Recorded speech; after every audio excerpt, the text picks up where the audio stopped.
Hello and welcome to Tumble Through. Tumble through. Tumble through. Tumble through. Bumble through. Was there? Bumble Through. Oh. I am your delighted host and GM, Jen Vaughn. My pronouns are she, they. And welcome to the third episode of What's the Buzz in this series called Seasonal Workers. I am a pale, femme-presenting person wearing a striped black and white shirt. I have flat hair that's black, the white streak in it, and I am a cis queer American immigrant living in France. There are a bunch of new and familiar voices to the Tumble Through network here, and I would love them to let us know who they are and who they will be continuing to play today. Alphabetically, please. Hi, somehow I'm still AFAB. I use she, her pronouns, and I am a white, femme-presenting cis woman, pale, dark blonde hair, tied up, black and white top, and delightful eyebrows. I will be playing Puck, who is the party herbalist, and he is a fruit leshy, a little blackberry boy, and he uses he pronouns, but he's chill about all of them. Hey, what's good? My name's Liu. I use she, her pronouns, and I am still playing Pretch. He is a rotund, raccoon-like creature known as a tanuki, and there are zero thoughts or brain cells behind his eyes. Howdy, my name's Marcus. Pronouns are he, him, and I'm playing Konstantin von Snarlhausen IV, our awakened honey badger rogue here, who has probably just introduced horrible capitalism to this beehive, and I am so sorry, but Konstantin might not be. Well, on my end, my name is Yunus. Looking at my notes here, in case I forget, I'm an Arab non-binary person. I have dark hair, curly dark hair, a beard, round glasses, wearing a black t-shirt, and today I am playing Seed. She's a gnome inventor, an elder lady with a knack for knickknacks. With a knack for knickknacks. Nice. Nicely Yeah. Good one. done. You are shrunk down. You are inside of a beehive in the Royal Jellies meadow, trying to figure out what's been going on with these missed shipments of royal jelly from the queen bee. You have searched the hive, discovered some things, found 2 hex keys, used them to reach the queen's chamber, and that's where you're stopped by a bee. There are not one actually, but 2 bees standing in front of the doorway as you all walk in, and we will be rolling initiative as threatened. The heat radiating from the queen's special chamber is almost sweltering. A thick column obscures part of the room, but to the right, you all can see a pile of multicolored leaves. Perhaps it's a soft bed for the queen. And to the left, there are some waxy seats and wall hangings of more small leaves and sticks proudly on display. Perhaps gifts from past and present suitors. But more importantly, are the 2 angry-looking bees standing on 2 legs in front of you, and the sound of a thumping coming from behind the column as a large green frog with spots and mold growing off of its back comes around the corner to face you. Oh. Super ominous. With the full picture, like just the face on the token made it look adorable, but now the full picture with also the bee in the cage and everything, it has become ominous. So. First move for this toad, first and second move, is to move closer to all of you. Its third action is going to be... His third action is to stand right behind the bees menacingly. All right. And then it's a bee scout's turn. The bee scout turns to you all, twirling, and adds in its hand a small work hammer. And it's going to... I'm so sorry, Pretch. It's aiming straight for the buttons on your shirt. As it lets the ads go and fly towards it. Towards A you. dangerous mistake. Oh, and a critical miss with a 10. Okay. Okay, it hits the button and just flies right back at the ads flies right back at the bee scout. It's like, wow. Second move, it's gonna try again. Because it's not very smart. A miss by 3. Or sorry, I got a 17. The bee scout is furious and then starts to, third action is gonna run away.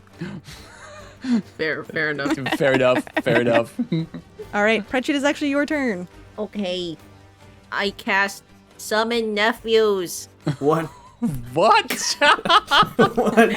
And you all see an absolute a rivulet of tiny raccoons as the swarm is brought upon this place.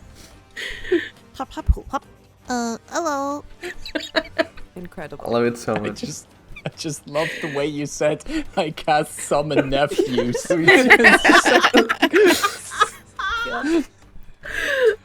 And I believe so. That's all of my actions. It's a 3-action thing, but my animal gets 1 action as well. And that action is going to, depending on how, where would be like the best placement for it. But they're going to scrabble and nibble. So this one will actually be nibble, I believe. Oh no, I'll have them move. You can put them wherever you here. wanted to start with. I just dropped them on the map for you.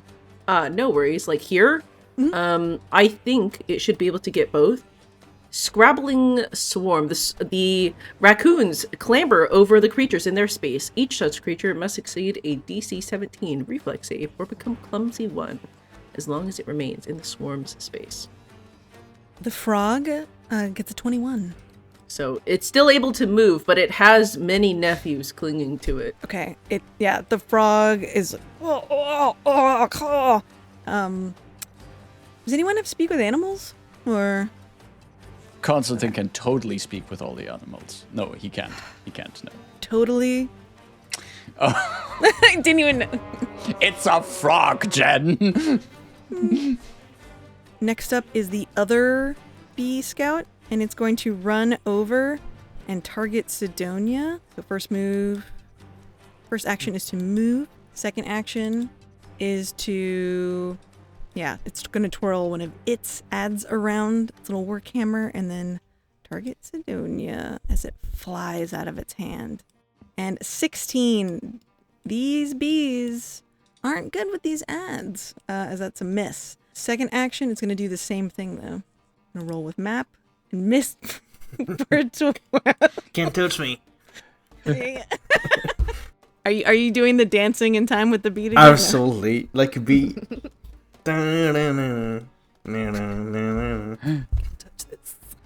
So for my first action, I will take the invisibility potion out of my little leaf pouch. Oh. And with my second action, I shall drink that invisibility potion. And so I shall be invisible for 10 minutes. Okay, so with my final action, I will actually just pop a seed pod and...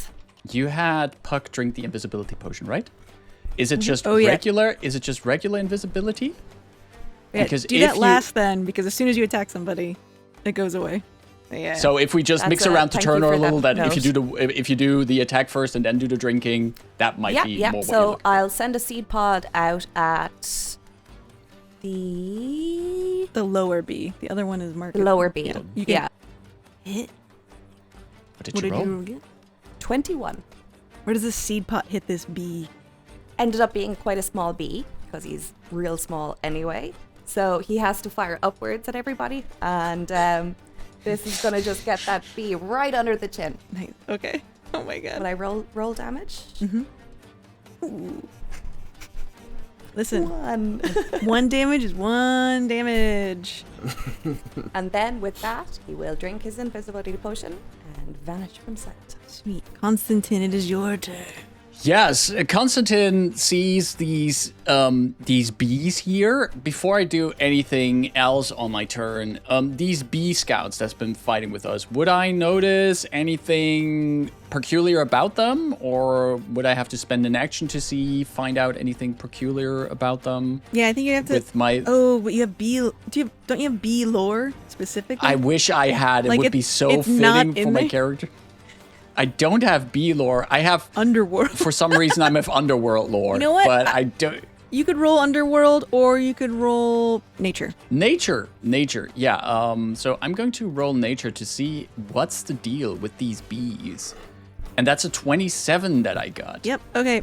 You notice that these bees have not been standing on their 6 legs. They are standing only on 2 legs. They're not using their middle set of arms, and you see a set of eyes staring at you from within the bee's open mouth. Game recognizes game, and it's Konstantin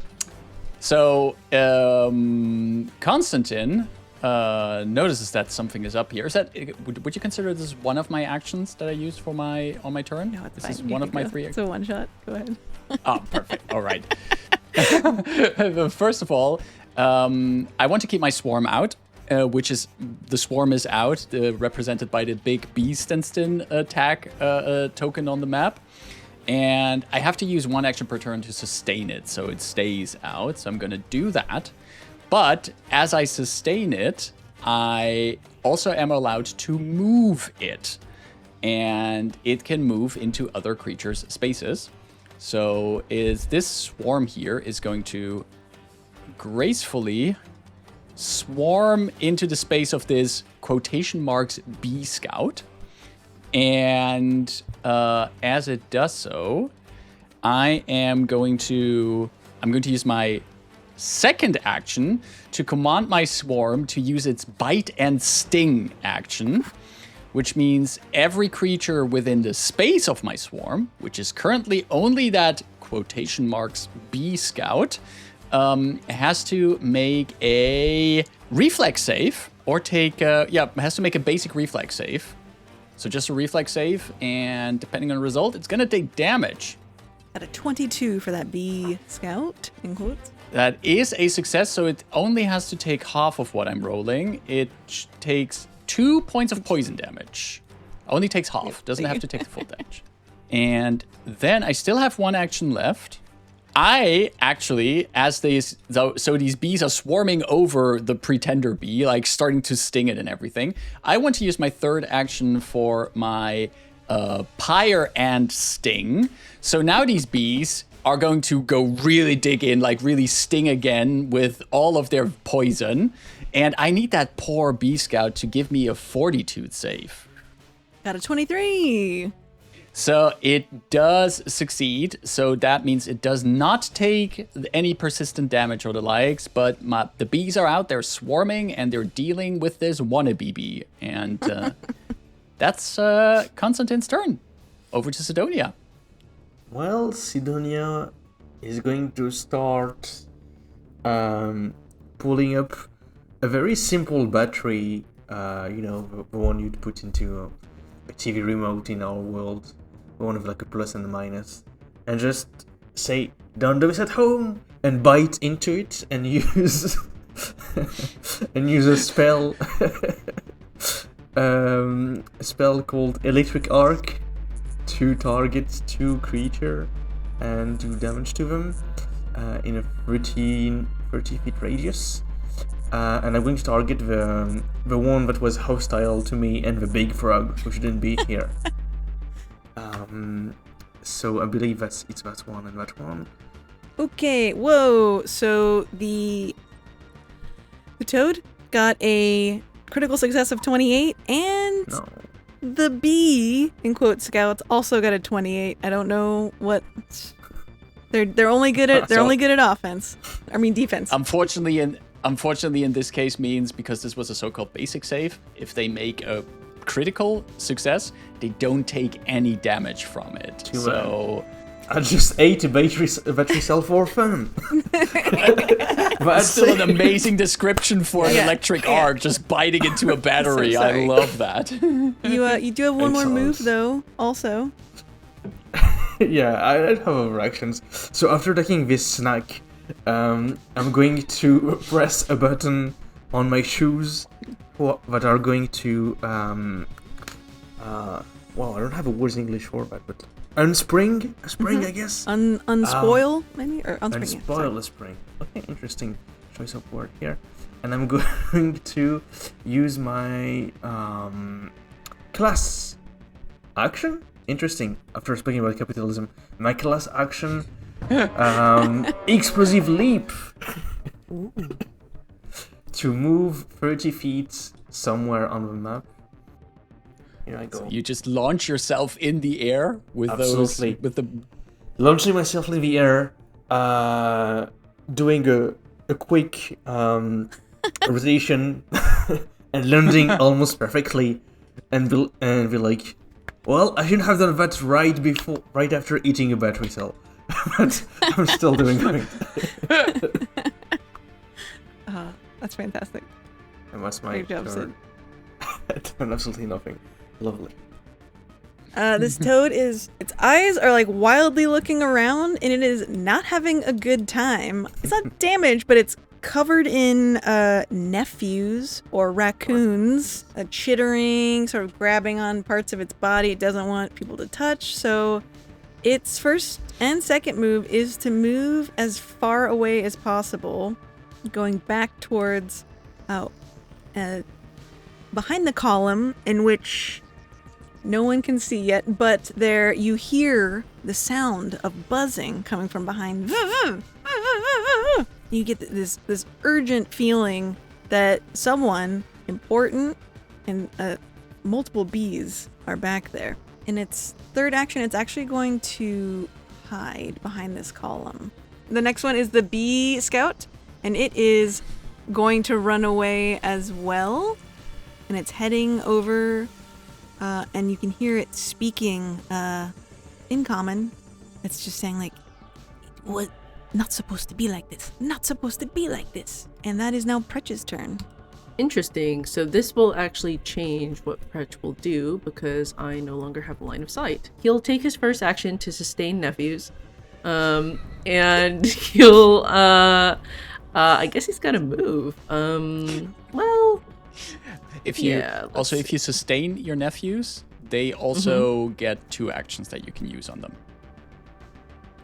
Yes. So I will move. That's what you get for sustaining your nephews. They get to do things. Good. It's good to take care of your family. I think that's me. I think the only thing I can do is move. We have the other bee scout that is covered in a swarm, and it's not in a good mood though. It's being stung. It's ripping off the mask it was wearing, and you can see indeed it's a trip key. Not one you recognize, but this frog folk is like ripping itself out of the bees and cursing at you all. And first action is to move closer while it's like jiggling and dancing out of its suit, like not knowing where it's going. And it accidentally punches Sidonia in the face. No! So you take 2 points of damage. I'm so sorry, Eunice, for hitting your elderly woman. I chose to play this character. I know what I was doing. For its second action, it's going to, again, try to run, and I'm just moving the bees with me. Is that okay, Marcus? I mean, they don't move, automatically. automatically. Okay, with them. okay. No. You can, they just stay in Cool. spot. Third action, it's running away. It's just like, you can die from too many bee stings. So that is its turn. Next up is Puck. So Puck is going to reposition. Where am I? Oh no, never mind. That trip key scout is within range of me. So while he is invisible, he will try to trip this bee or this trip key using his striking whip. Miss. I rolled a 12. You want to hero point that? I do, actually. Still miss out of 15. Not having such good luck with my hero points. Okay, so that's one action tried. Can I try again? with the You same... can, but if you're really trying to trip him, as in Yeah. like the action of tripping, right? You don't need to make attack rolls for that. Oh. What you do instead, if you try to trip someone, you actually make an athletics check against their reflex DC. So what you could do if you want to try to trip again is you can, instead of making these attack rolls, you roll an athletics check, but the trip action has the so-called attack trait. And every time you use an action with the attack trait, your multiple attack penalty increases. So you can try and trip again, but you're going to do that at a -5 penalty for this roll. I will try again. Ooh, that's a 14. Yeah. 19. So, Oh no. so sorry. They're too strong. With my final action, Puck will actually move a little bit away. And I think Puck is also no longer invisible Yes. because these were... Okay. Yeah. All right, so people are running, moving about. We have Tripkey that is running away, ran out of my swarm. One action to sustain my swarm and send it right after the Tripkey that was running away. So there's an angry host of bees going after that Tripkey. He's not too much speed, so he's going to use his remaining 2 actions to move down here, right next to the fleeing Tripkey, and will just be like, "Stop it, you villain!" Like a dramatic flourish, and that's where Constantine ends his turn. Did the bees not actually hurt there's no the stinging? No, if I want them to do that, I have to use actions Okay, of mine. all right, cool. So I can only when I sustain them, I can move them. But if I want them to sting and something like that, I have to okay. use extra actions. Sidonia. I should simply shoot that guy. I think I'm gonna just do it very simply. And I'm going to take out one of my contraption, which looked like a pen at the beginning of this episode, but actually, and I click something, pull a few wrenches, grab them. It's a musket. It's a mesquite. It's a big musket. gun, a long gun. Musket. Thank you so much. and I'm going to draw my target and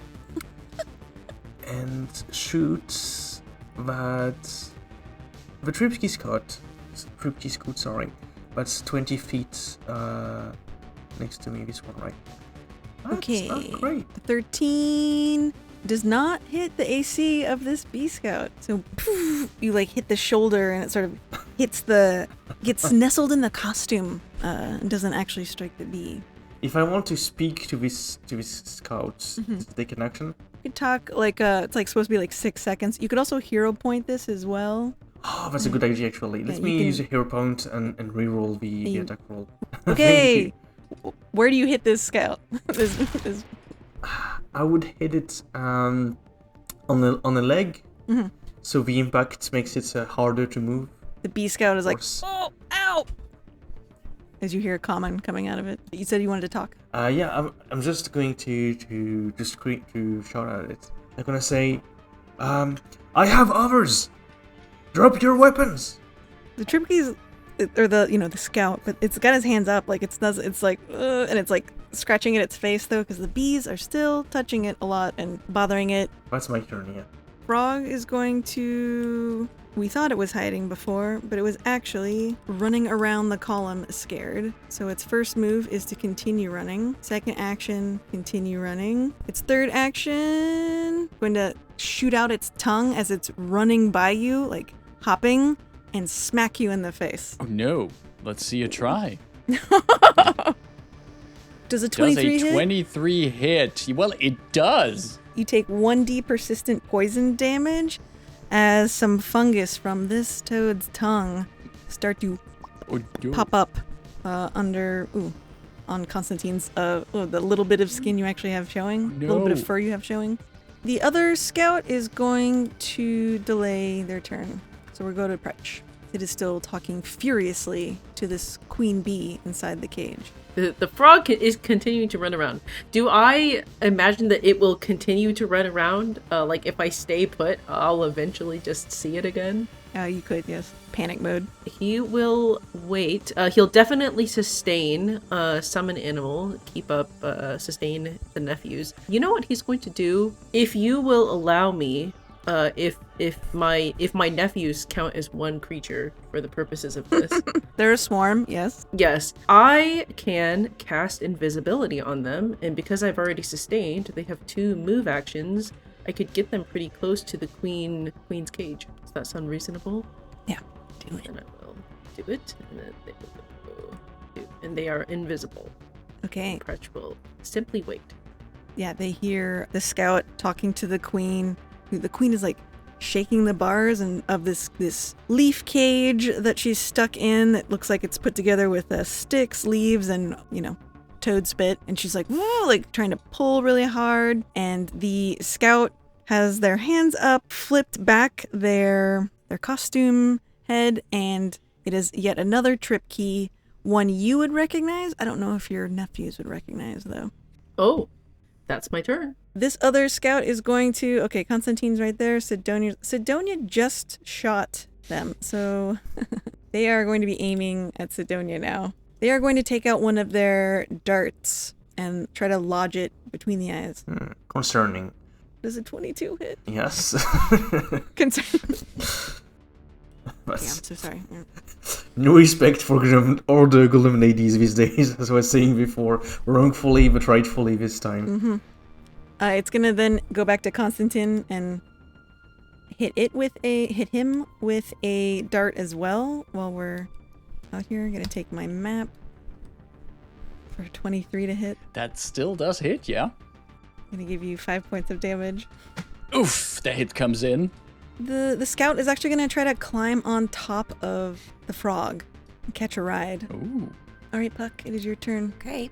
I think I will reposition back over towards these enemies. And I will also use a second action to move even closer. And I am going to attempt to actually hit with my whip. And I'm going to attack the frog. Mm-hmm. Frog toad, toad frog. Critical miss. Rolled a 9. I do not. Did you take a third one for our third episode? I did not, but I will now. Another critical miss. We are so competent. Absolutely. Right? Aren't they so glad that they hired us? This is the unique seasonal workers promise. Only the most skilled people. Listen, if it was talking and chatting, this group wins every time. So, that is your turn. My turn, yes. Okay. All right, Constantine.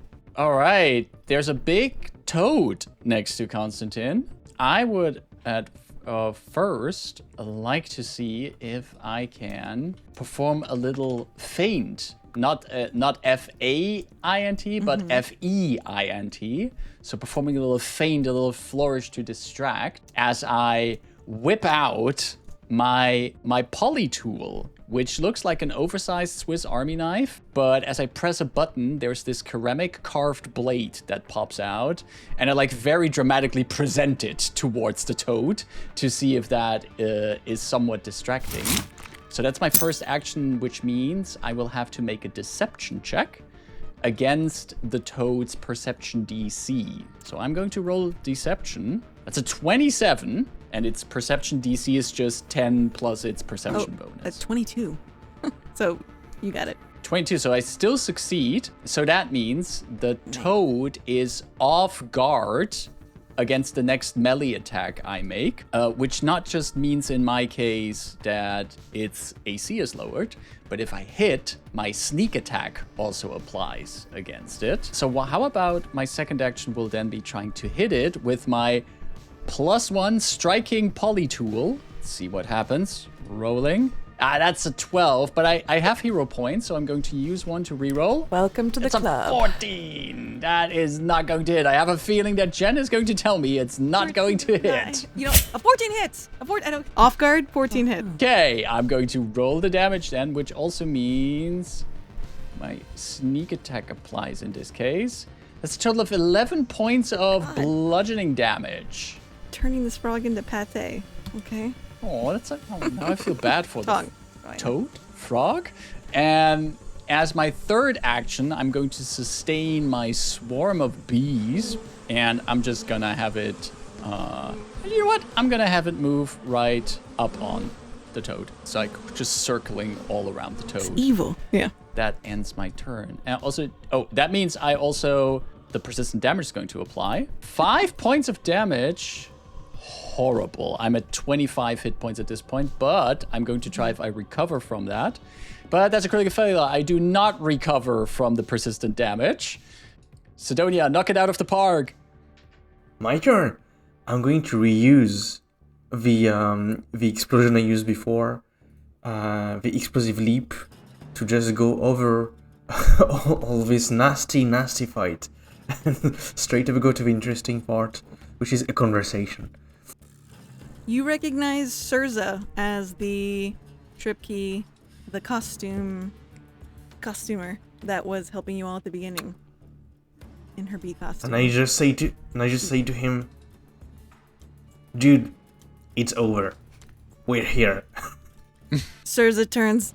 Yes, I was trying to help the situation, but it just made it worse. It's like, Todd, she's screaming. She's like, please stop hurting Todd. Todd, the toad. He came in here because Lordly and Chlorophylla, they poisoned his pond. So he needed a new place to live. I mean, look at his back now. He's covered in fungus and sores. He's been eating all the royal jelly instead of, trying to live a new life. As an esteemed guest of the queen. In fact, as you can see, he imprisoned her. Oh no. This situation needs a lot of tact and less fight, I believe. Let's discuss all of this. They probably have a good sit down and start to, discuss the geopolitical problems of this royal jellies meadow. Constantine helps finding a good spot for Todd within the established hierarchy of the hive, because Todd clearly has ambition, but it just needs to be channeled in the right ways. He needs to be, his talents need to be put to work, and sooner or later he might make a very helpful member of the beehive in a kind of like outsourced specialist function that these bees don't have in-house otherwise. Maybe like a protection from wasps or something, an invasive species. Perfect. Sounds good. Yes, exactly. Right. And Puck, do you think you can convince the queen bee maybe to start producing that royal, not her actually, but her two assistants to start producing the royal jelly again? Oh, heck yeah. Like, Puck kind of just ambled over, caught the end of the story, offered to make some poultices for the Frode, Tog, whichever. Then kind of just like slides a little bit over to the queen's assistants. Hey, so the jelly, right? We're going to start making it again. We're going to start, that sweet movement again. They sort of gesture to the locked prison they're in. I have a thieves toolkit. I can break the lock. I can pick it. Yeah. Once you let them out, they're just like, they kind of like tell you, we'll do whatever needs to be done for our queen. Just, the fresh air, sun, the sky. Heck yeah. Puck's dancing. Yeah. Oh, yeah, the bees follow suit. They're letting you lead. I think that is where we will end What's the Buzz? So, thank you. What's the buzz? Thank you, seasonal workers, for your fantastic work in reestablishing the royal jelly pipeline, but also saving a sweet, sad frog's life as well. I said frog again. This amphibian will keep swimming and keep on living, land, sea, and when jumping air. And please let us know where people can find you on the internet. I've been Afa, she, her. I've been playing Puck. And you can find me pretty much just on Blue Sky. And that's afa.me. AYFA. That's my name. Don't wear it out. Thank you so much for listening. Bye-bye. Howdy, my name is Luyu. You can find me on Blue Sky and other social media sites at Lithiarch. And you can find Pretch anywhere in your heart that a absolute food-loving menace can be found. Hi there, I'm Marcus, and you can find me on the main show of Tumble Through on Twilight's Edge, and also online as the Chindividual on Blue Sky, Instagram, and also on YouTube. If you like Pathfinder stuff, you should come over to my YouTube channel. I make a lot of videos about it, and if you haven't checked out our main show, you should definitely check out Twilight's Edge, where I play Zakoon, and we have fantastic adventures in the city of Westcrown. Thank you very much for listening. And my friends, I had a lovely time among you here. I'm Eunice. You can find me on Blue Sky at Pyrofux. Hopefully it's going to be spelled somewhere in the YouTube description or anywhere else. .edge.io. And I also publish video games on that very same address if you put it into a URL or Google bar. And thank you very much. It was a pleasure to be among you all. Thank you all again for your lovely help with seasonal workers, especially on the fact that we're playing on one of the hottest nights of the year for all of us. So, I've been Jen Vaughn. You can find me here at Seasonal Workers as the GM, and now I'm part of the cast of Twilight's Edge. So please, catch up and join. I'm over at Euphoria as well, and playing games with all these wonderful folks. Eunice and I did a little bit of Brindlewood Bay earlier this year, so check it on out. You can find me on Blue Sky and Instagram at the Genya. Tumble Through presents What's the Buzz? A Non-Honey Heist. Part 3. Written by Jen Vaughn. This episode edited by Jen Vaughn. Find the adventure at DriveThruRPG. Tumble Through uses trademarks and or copyrights owned by Paizo Incorporated, used under Paizo's fan content policy. Paizo.com/licenses/fan content. Tumble Through is not published, endorsed, or specifically approved by Paizo. For more information about Paizo Incorporated and Paizo products, visit Paizo.com. If you enjoy our podcast, make sure to subscribe to Tumble Through on your favorite podcasting platform so you never miss an episode. Leave us a comment or interact with us by following us on Blue Sky and Instagram. Thank you from the bottom of our hearts for listening. There's no respect for older gnome lady these days. Have a quick alchemy? Doesn't Or look like it. Quick chug-a-lug? I can't remember what it's called. But Quick chugger. Yeah. No, I don't. Frat, So. bruh. No. Gonna have our first beetle. Oh, no, that didn't really. No, no, ignore. So.